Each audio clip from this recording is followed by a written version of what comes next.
Est-ce que la KTM Freeride, c'est une bonne moto? Non, c'est de la merde. Ah non, c'est tout, c'est juste de la merde. Mais on va quand même développer. Allez, hop. Alors, on peut dire que sur cette moto, ils ont vraiment tout merdé.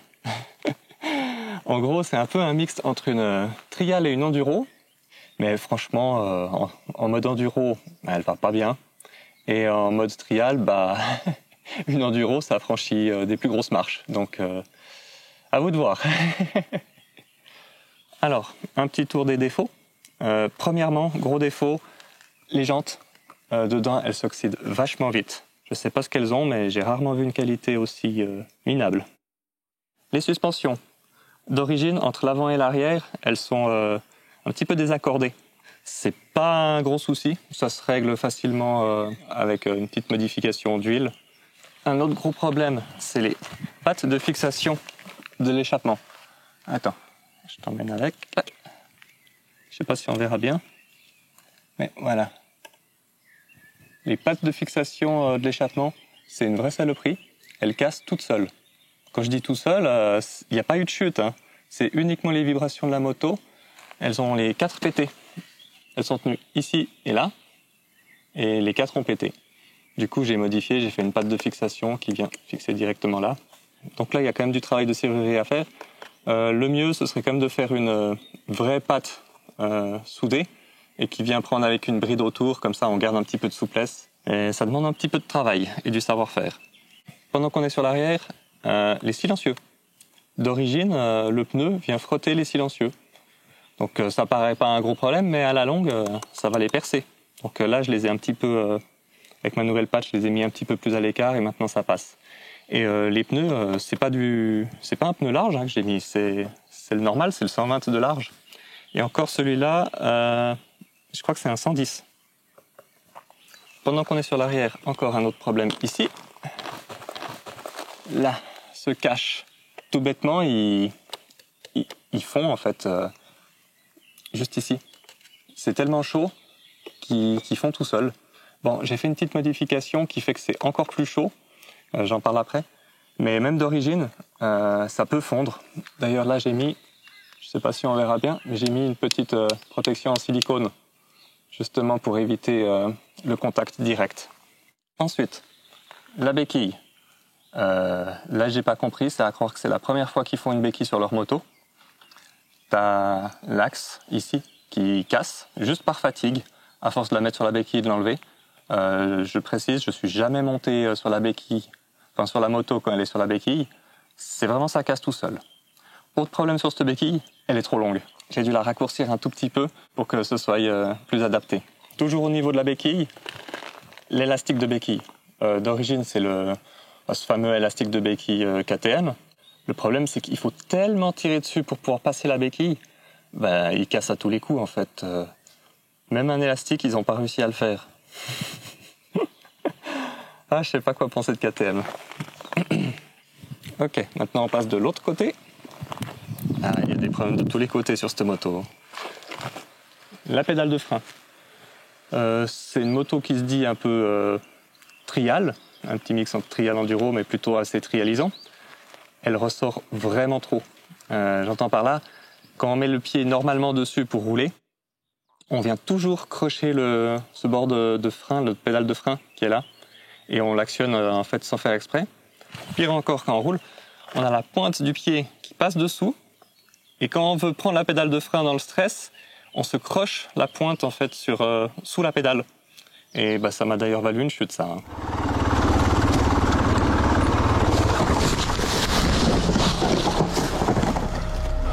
Autre problème du frein, il n'y a pas de puissance. Franchement, il faut appuyer vraiment très fort pour réussir à bloquer la roue arrière sous le goudron. C'est très décevant en fait. Mais d'une manière générale, Formula, c'est pas bon. Chose aussi assez incroyable, les recommandations, il faut changer le joint dans le mètre-cylindre toutes les 30 heures. Ok, pourquoi pas, mais c'est surprenant. Ensuite, on va partir sur un problème de conception. Attends. Les fusibles, ils sont là derrière. Je sais pas si on les voit, ils sont tout là-bas au fond. Comment avoir accès sans démonter soit l'amortisseur, soit le réservoir? C'est hyper galère. Je sais pas si on les voit bien, ils sont là-bas au fond. Donc laisse tomber, je touche à peine la boîte du bout des doigts. Je sais pas à quoi ils ont pensé quand ils ont fait ça. Un autre problème, c'est pas vraiment un problème, c'est juste un truc un peu chiant, mais le réservoir, à la fois c'est bien, il n'y a pas de bouchon de réservoir, mais le réservoir sous la selle, tu arrives à la station essence, tu es obligé de descendre la moto, soulever ta selle pour pouvoir faire ton plein. C'est pas un problème en soi, mais c'est pas super pratique honnêtement. Autre souci avec le réservoir, ça c'est vraiment un problème, à démonter. Ah là là là là. C'est hyper difficile de le démonter. Ensuite, encore un problème avec ce réservoir. Mais alors ça, c'est juste inadmissible. C'est vraiment un problème de sécurité très grave. Là-dedans, il y a un petit clapet anti-retour et avant d'origine, il y avait aussi un clapet anti-retour ici. Le problème, c'est qu'il ne fonctionne pas. Pas que sur celle-ci, hein. C'est vraiment un problème récurrent des KTM Freeride.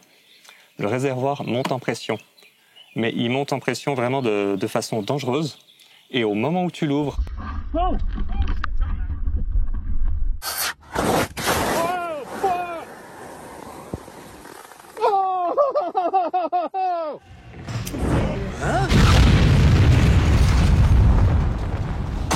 ça fait le geyser. Il y a toute l'essence bouillante qui te sort dessus. Si ça prend feu, autant te dire que t'es dans la merde, mon gars. Hein. Toujours dans les problèmes récurrents à KTM. Mais alors ça, c'est pas uniquement la Freeride, hein. C'est vraiment toutes les KTM. Le radiateur. Alors déjà, il est vachement exposé. Aux chutes, là, il vient vraiment tout proche, hein. Au moindre petit choc, il est plié. Et ils sont vraiment de piètre qualité. Et juste avec les vibrations, il finit toujours par fuir. Donc voilà, là j'ai dû le changer parce que c'était vraiment de la merde celui d'origine. Et j'ai pas remis un d'origine, hein, je précise. Ah ça, tu pourrais te dire, suffit de mettre un protège radiateur. Je n'ai jamais vu un protège radiateur aussi mou. En plus, ici, c'est fixé, c'est extrêmement tendre comme acier. Franchement, il plie presque aussi facilement que le radiateur. Nul. On va partir sur un autre problème, mais ça, c'est plus un problème de conception, je dirais. C'est pas un gros problème en soi, mais franchement, il y a vraiment un ventre qui pend, là. Je sais pas si tu te rends compte, mais les cale-pieds sont là, et le bas moteur est là. T'as presque 20 cm de ventre qui pend là-dessous. Du coup, quand tu roules trial, tu t'accroches sur tous les cailloux, tous les troncs et tout. Donc franchement, le sabot alu, il est obligatoire sur la Freeride. On part sur un autre problème. Alors ça, c'est aussi un problème de conception. Ça te dérangera pas pour rouler, mais les pontets, ils sont extrêmement tendres. Je veux dire le métal. Et du coup, à peine tu chutes, il plie en fait ici. Du coup, t'es bon pour changer guidon et pontet. Donc franchement nul. Ça, c'est pas ceux d'origine, si jamais. Et puis aussi, bien entendu, ils sont beaucoup trop hauts. Ça, c'est la même taille que d'origine. Mais il y a un de ces bras de levier, franchement, pas terrible. Et cette fixation, elle est assez mal pensée, je trouve. Compteur de vitesse, il est pas réglable. Tu changes le diamètre de ta roue, tu peux pas le régler. La plaque phare, c'est une catastrophe. Je sais pas pourquoi il s'acharne à mettre ces grosses ampoules là, incandescence, ça n'éclaire rien du tout. Il faudra remplacer ça par une LED. Un autre petit souci, mais ça c'est pas vraiment un problème, les clignots. Bon alors déjà ceux-là ils sont gros, moches et fragiles, mais on peut pas les remplacer par des clignots LED. Il faut changer le circuit électrique dedans.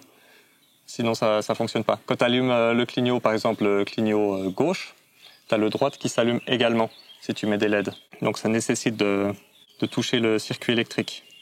Sinon, un peu comme toutes les motos, bon là j'en ai pas, mais les rétroviseurs, franchement d'origine ils servent à rien à part regarder ton bras, parce qu'ils sont... ils se déportent vraiment pas assez.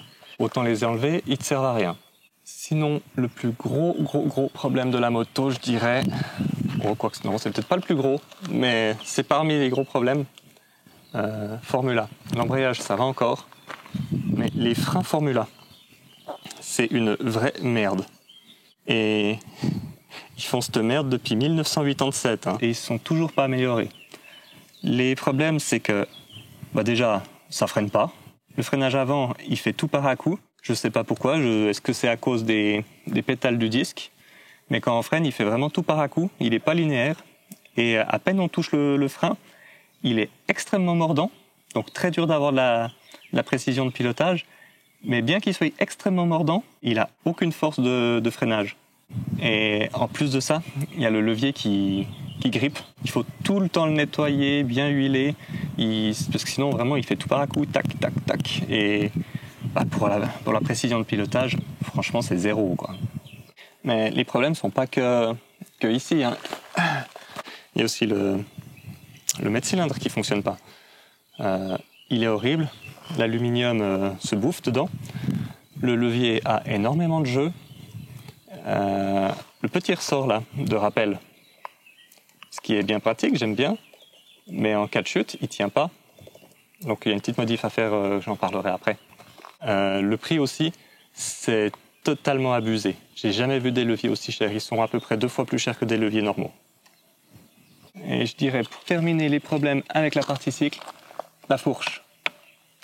Alors, non seulement elle est trop molle pour faire de l'enduro, mais elle est beaucoup trop précontrainte. Ça tabasse vraiment sur tout ce qui est petit gravier et autres. C'est vraiment au niveau de l'attaque. Ça va pas du tout pour de l'enduro. Le problème, c'est que ça, c'est une fourche de motocross. Ça va bien sur un terrain de motocross, mais ça va pas dans la forêt. Niveau problème de la partie cycle, je crois qu'on est plutôt bon. On va passer au moteur. On dit que KTM, ils savent faire des moteurs. Ouais, pas tout à fait, hein. Problème numéro 1, la surchauffe.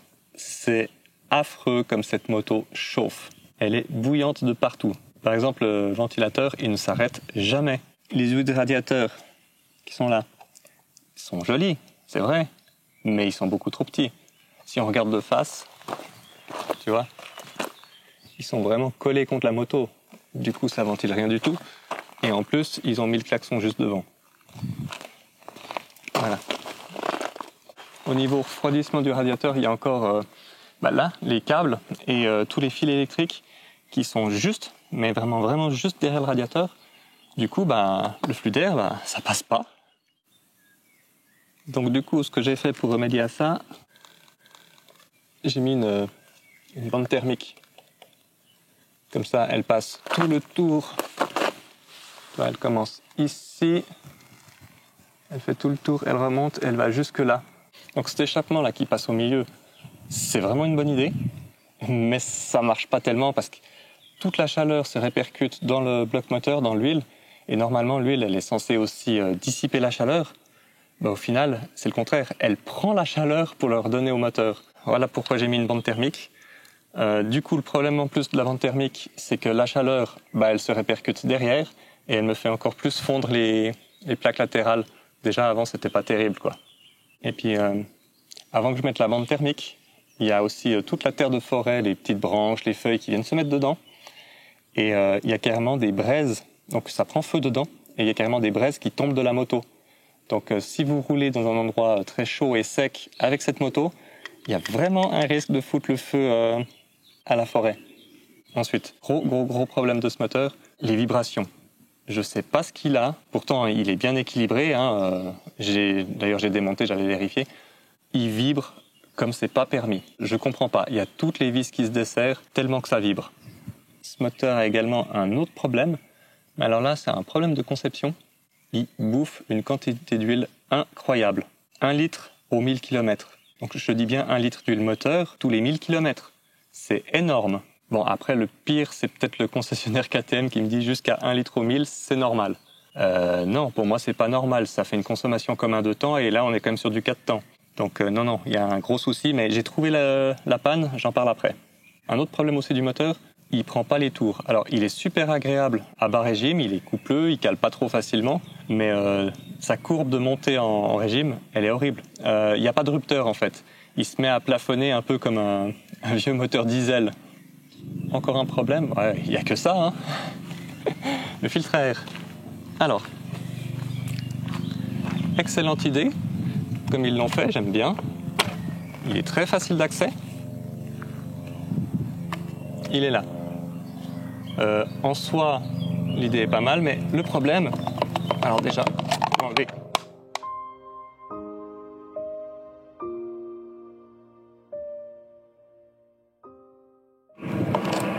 Voilà, il se tire simplement. Le problème, je vais le mettre comme ça parce que j'ai plus de main. Ça, c'est uniquement l'entrée d'air d'origine. Le souci, c'est que toute la poussière vient se coller juste à l'entrée et en fait, l'air ne circule pas dans la boîte. Du coup, il se salit extrêmement vite, il se bouche et finalement, la poussière finit par passer. Aussi d'origine, il y a un pré-filtre, mais franchement, ça étouffe la moto, ça sert à rien du tout.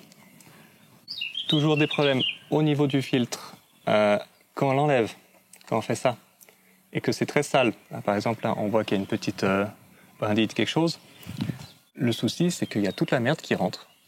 Ça tombe dedans tout simplement. Voilà.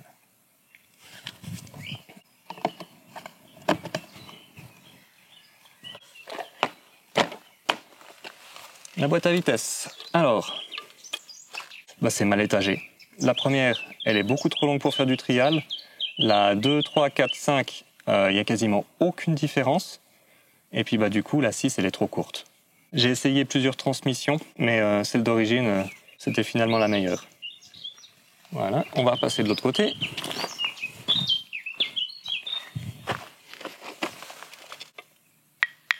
Couvercle d'embrayage.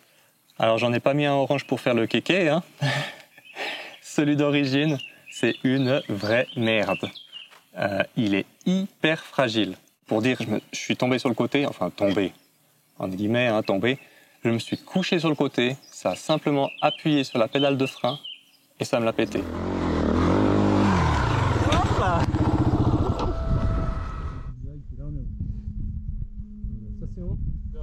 Donc le carter taillé dans la masse, c'est pas un luxe, hein. Donc la couleur, c'est pas pour le style. Il y avait que orange.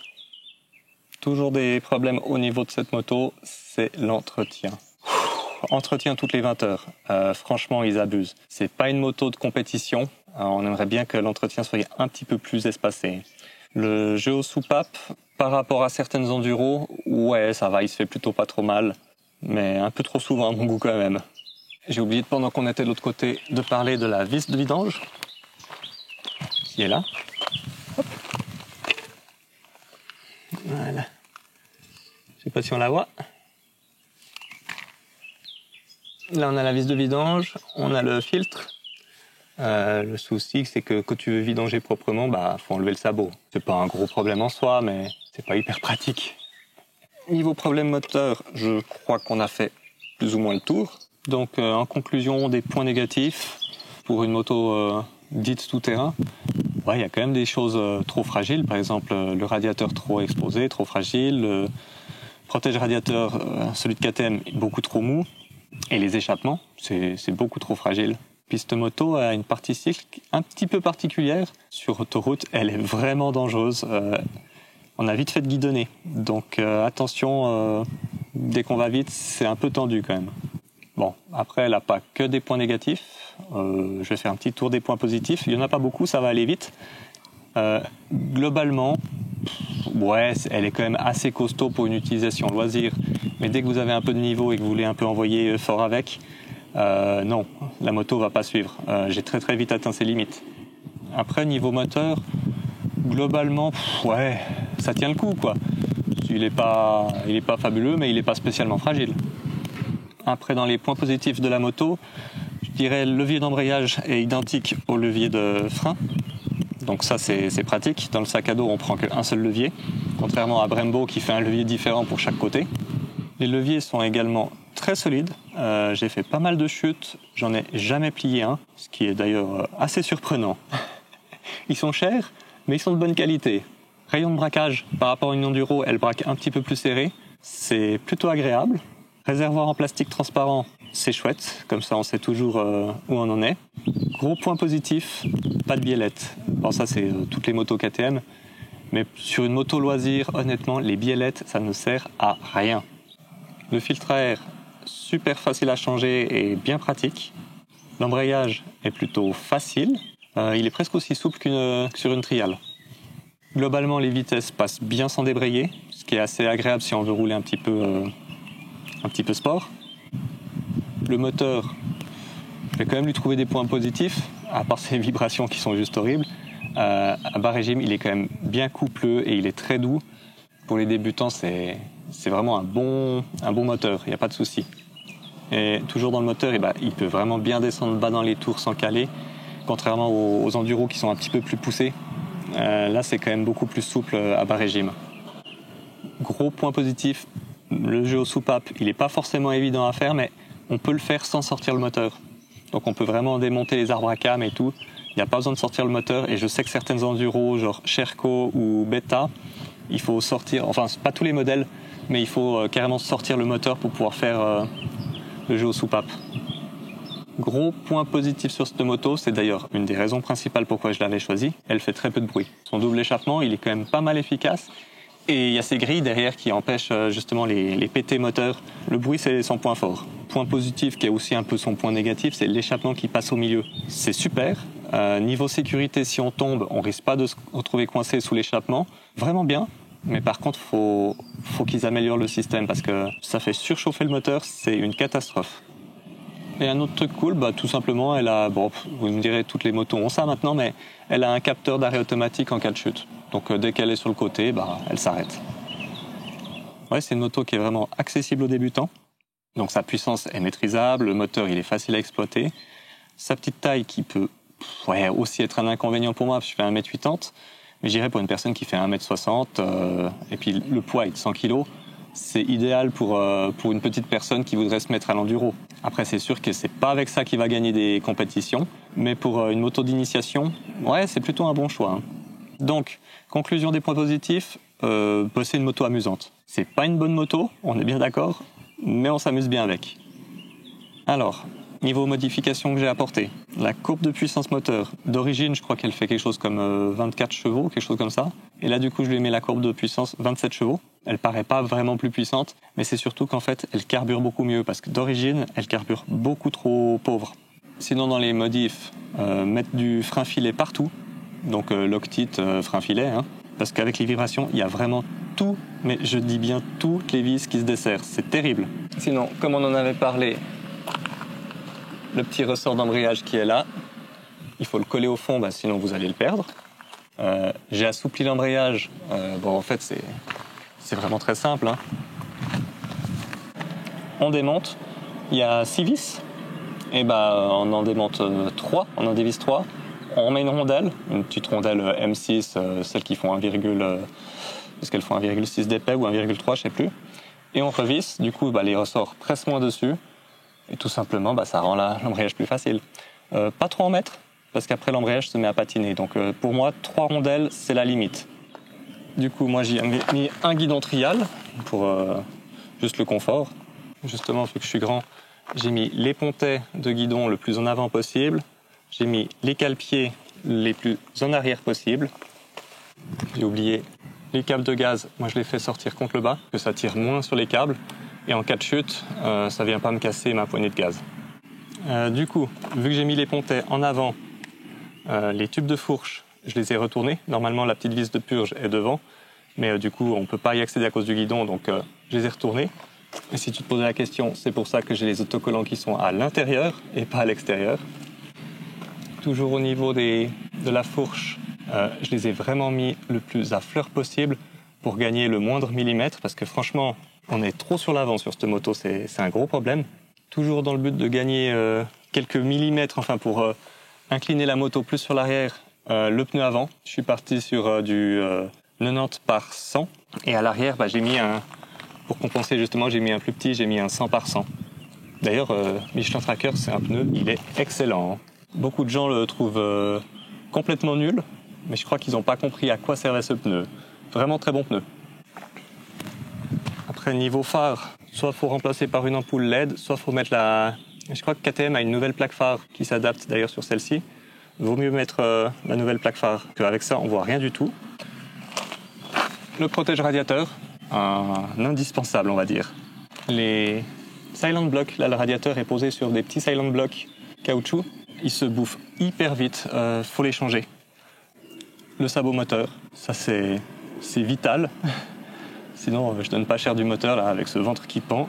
Évidemment, la bande thermique pour refroidir un petit peu le moteur. Du coup, là, pour le problème de consommation d'huile, la solution, ça, ce qu'on voit là, c'est la mise à l'air, le renifleur d'huile, qui normalement va dans l'admission, juste ici.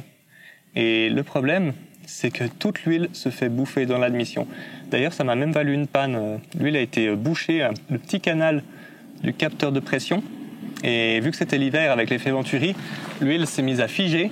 Et du coup, la moto, elle répondait plus au coup de gaz. Donc du coup, j'ai simplement coupé ça. J'ai mis un tuyau qui descend et qui ressort dessous, tout simplement. Donc j'ai enlevé ce renifleur d'huile. Depuis, je n'ai plus jamais rajouté une seule goutte d'huile. Sinon, niveau refroidissement dans le radiateur, dedans j'y ai mis du Motul Mocool. C'est un additif pour justement refroidir beaucoup mieux. C'est pas un luxe. Sinon, dans les options qu'on peut mettre, il existe également là une pompe haut débit. Je dirais que c'est une bonne chose. Moi personnellement, je l'ai pas mise. Avec tout ce que j'ai fait, bande thermique, Mocool, tout ce que je pouvais. D'ailleurs, j'ai même enlevé les protections en fait en plastique parce que les protections gardent la chaleur. Donc j'ai tout enlevé. Là, ça va. Niveau surchauffe, elle est plutôt pas mal. Évidemment, sous le réservoir, j'ai mis une protection thermique. Le clapet anti-retour, moi je l'ai enlevé tout simplement. Je préfère que ça coule. Bon, il y a toujours un clapet dans le bouchon, mais celui du bouchon, il fonctionne. Sinon, pour améliorer le freinage, il n'y a pas 36 000 solutions.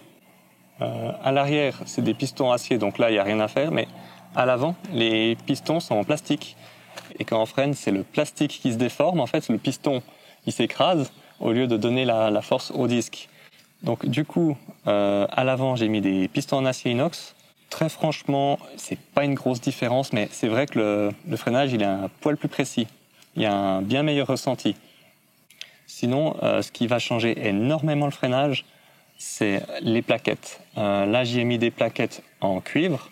Normalement, elles sont interdites à la vente en Europe, donc il faudra les commander ailleurs que l'Europe. Mais c'est clairement les meilleures plaquettes. D'origine, à cause des normes anti-pollution, il n'y a plus autant de cuivre que dans celle-ci. Franchement, les plaquettes d'origine, c'est zéro. Ok, dans les autres choses à faire, on retourne au niveau de la boîte à air. On avait déjà parlé là. Hop, on enlève ça. Voilà, comme je disais, on fait des trous en plus. C'est pas pour la performance, c'est juste pour que l'air rentre un peu de partout et que la poussière se répartisse mieux. Ça marche beaucoup mieux. Le problème, c'est bruyant. Sinon, pour se faciliter la vie, pour démonter le réservoir, ici, cette botte là, cette pièce en caoutchouc, elle a une lèvre qui vient ici sur le bord. Coupe-la. Il faut juste la couper tout le tour comme ça. Et ça te facilite grandement la vie pour pouvoir le mettre et l'enlever. Et ça pose aucun problème. Sinon, dans les choses que j'ai faites, mais que je ne recommanderais pas, les catalyseurs. Les catalyseurs, ils sont ici. Sur ce modèle, je les ai enlevés. Honnêtement, tout le monde disait que ça aidait mieux à refroidir le moteur. Non, c'est pas vrai. Les catalyseurs retiennent très très peu les gaz d'échappement. On gagne pas de puissance. Franchement, laisse-les. Je les enlèverai pas si c'était à refaire. Par contre, un truc qui est pas mal à faire, c'est la sonde lambda. Voilà, elle est juste là, normalement. Je l'ai enlevée et j'ai mis une vis pour boucher le trou. On gagne pas vraiment en performance, mais la moto tourne un tout petit peu plus riche si on l'enlève et ça fonctionne mieux. Voilà, sinon dans les autres trucs que je recommande, j'ai déjà parlé du renifleur d'huile qu'il faut enlever. J'ai mis une batterie lithium, c'est pas nécessaire, mais vu qu'elle était foutue, il fallait de toute façon que je la change. À l'arrière, j'ai mis un eau mousse. J'ai dû refaire également tout le rayonnage parce que la roue à l'avant, je sais pas comment ils ont fait à l'usine, mais elle était pas au centre. La roue était toute désaxée sur la droite. Donc les suspensions, j'ai modifié. D'origine, c'est de l'huile 4 à l'avant et de la 2,5 à l'arrière. J'ai testé plusieurs choses. J'ai essayé de les faire plus fluides pour me rapprocher plus d'une triale. Là, j'avais mis de la 2,5 à l'avant et de la 0 à l'arrière. C'était plutôt pas mal, ouais, ça fonctionnait bien. Bon, après, vu que j'ai commencé à rouler un petit peu plus enduro avec, du coup, j'ai remodifié. Et là, par contre, j'ai mis de la 5 à l'avant et de la 3 à l'arrière. Si tu trouves pas de la 3 et que tu te demandes comment j'ai fait, c'est simplement tu mélanges les huiles pour arriver à une viscosité de 3. Également, le niveau d'huile. À l'avant, j'ai mis 70 mm de niveau d'huile au lieu des 110 recommandés. Donc, on est toujours dans la norme acceptable avec 70. Et amortisseur arrière, j'ai modifié également la précontrainte du ressort pour qu'elle s'affaisse un petit peu plus. C'est juste pour que ce soit un peu plus agréable en position de conduite. Évidemment, la compression serrée au max et la détente relâchée au maximum. Pour la fourche, il y a également une petite astuce. Si tu veux une fourche moins précontrainte, sans changer tes ressorts ou couper tes cales dedans, tu peux simplement ne pas revisser le bouchon de fourche à fond. C'est pas très clair comme ça, mais si tu es mécanicien, tu comprendras. Du coup, tu as des ressorts moins précontraints. Tu peux les desserrer 5 mm, ça passe encore. Par contre, tu perds le réglage au niveau de la vis. Hop là. Bon, je vais m'arrêter là sur les points négatifs et tout ça parce que sinon je vais être blacklisté chez KTM. Conclusion. Niveau mécanique, c'est pas une très bonne moto, mais en tout cas, à faire la mécanique dessus, c'est pas trop galère, c'est vraiment accessible à tout le monde. Cette moto, c'est un dual sport, c'est pas une enduro, c'est pas une trial, mais concrètement, une enduro est un meilleur dual sport que ça. Tu roules plus vite, tu franchis mieux, c'est plus confortable, t'as plus d'autonomie. Je sais pas à quoi elle sert cette moto. Éventuellement, pour un tout débutant, là, il pourra se faire plaisir. Par contre, si t'as quand même l'expérience, t'atteins très très vite les limites de la moto. Donc pour conclure, je dirais, c'est de la merde. Mais elle est amusante. Et puis sur le marché, il n'y a pas tant de concurrence que ça. Il y a quoi? Il y a AJP, Montesa, mais c'est même pas la même chose en fait. Montesa, c'est plus trial. AJP, c'est un peu plus trail. Non, franchement, elle a pas tellement de concurrence. C'est ce qui fait que c'est une moto qui est quand même intéressante, bien que ce soit de la merde. Ah, puis j'ai oublié un truc. Un truc super important. La selle. Vachement confortable.